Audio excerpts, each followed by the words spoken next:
మా వారైతే బయటికి వెళ్ళాడు. తనని తీసుకొని వెళ్ళకుండా ఒక్కడే వెళ్ళాడనైతే ఏడుస్తుంది.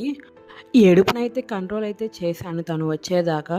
చూడండి కూర్చొనైతే ఆడుకుంటుంది తను వచ్చేలోపు.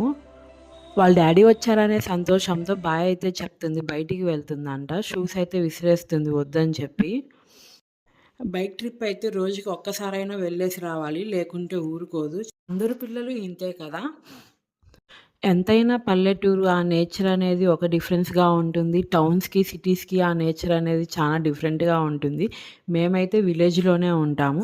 మా ఊరికి, టౌన్‌కి 10 మినిట్స్ అయితే డిఫరెన్స్ ఉంటుంది. ఇక్కడ రౌండ్ అయితే అయిపోయింది. ఇంటికొచ్చేసారు. బైక్ రౌండ్ అయితే కంప్లీట్ అయింది.